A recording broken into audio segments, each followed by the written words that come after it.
Newly released documents that were missing from the Epstein files contain serious, unverified allegations against President Trump. The Justice Department posted 3 FBI memos describing interviews with a woman who accuses both Jeffrey Epstein and President Trump of sexually assaulting her when she was a teenager.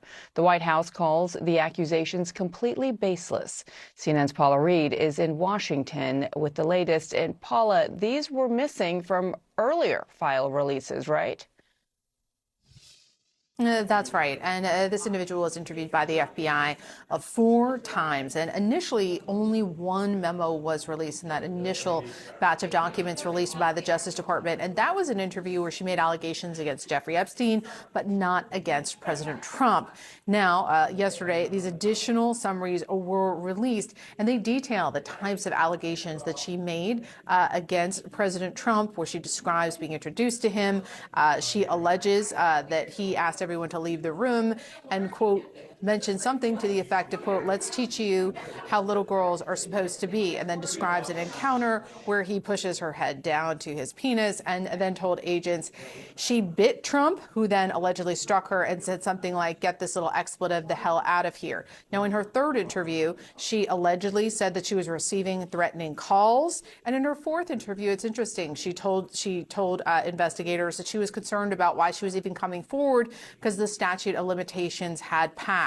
Now, I do want to make sure we get in here the fact that President Trump has consistently denied any wrongdoing. In a statement yesterday, the White House described these allegations as, quote, completely baseless, backed by 0 credible evidence. The U.S. Justice Department has released documents involving President Trump that had been missing, suspiciously rather, from the Epstein files. They include FBI memos from 3 interviews with a woman who alleges she was sexually assaulted by then citizen Trump when she was a teenager.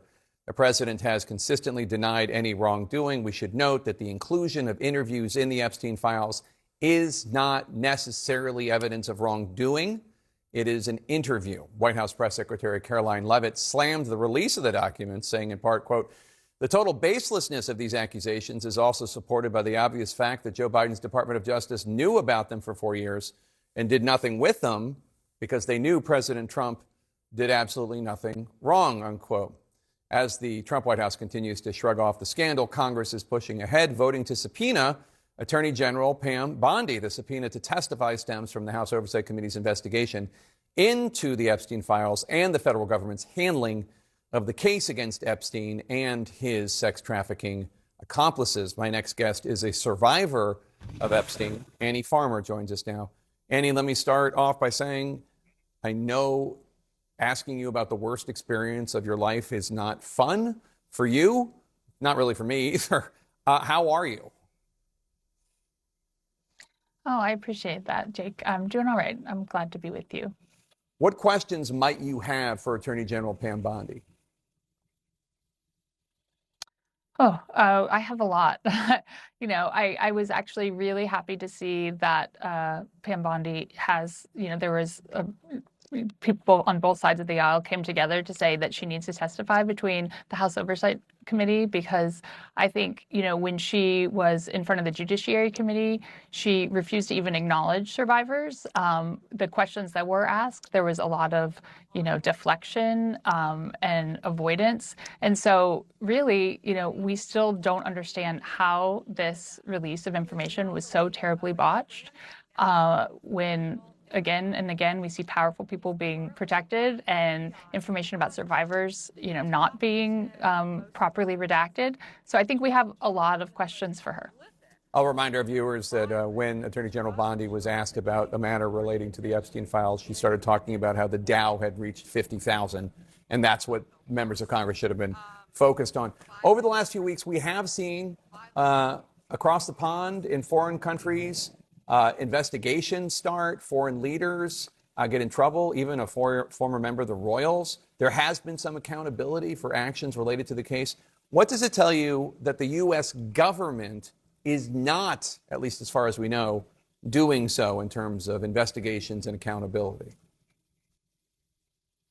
I think a lot of people are looking at this and wondering why. What is it that's different that's happening here? I mean, we know this was a global conspiracy. So, there were people all over the world involved in this operation. And so I'm glad to see that people are doing things overseas. It makes me hopeful that real investigations could happen. But I do feel frustrated that that's not happening here. I think we need more of that. You were invited to the State of the Union address last week. Tell us about that experience. Yeah, I was able to go with Congressman Robert Garcia, and he's been a real champion for this investigation in the House Oversight Committee. So I was glad to be there with him.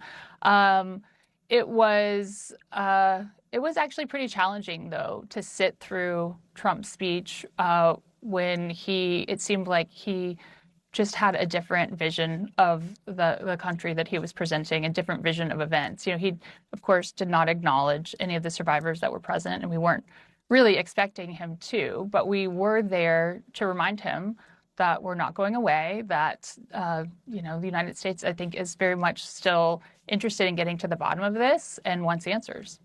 Annie Farmer, thank you so much, and best to your sister as well. We appreciate your coming here today and know it's not easy. A very rare and stunning rebuke of the Attorney General of the United States, Pam Bondi, by members of the president's own party.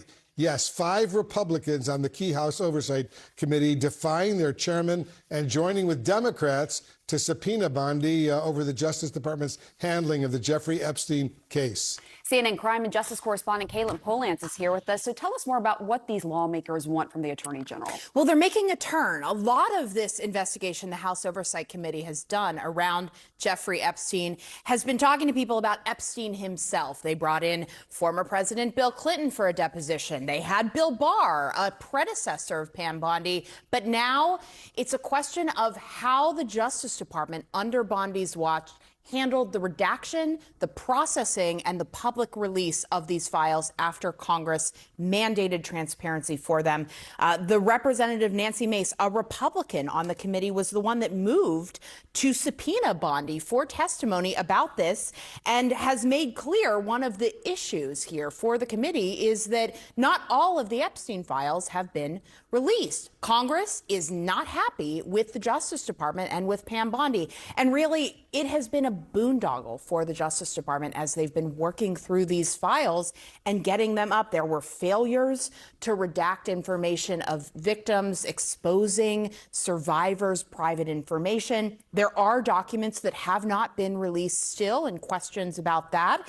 And also, Pam Bondi is the person who a year ago said that the Epstein client list was on her desk, and that never materialized as a real thing. So it's going to be a really tough deposition for Pam Bondi. We're waiting to see what the Justice Department does to respond. We'll wait with you, Caitlin Polantz. Thank you very, very much. Thanks so much, Caitlin.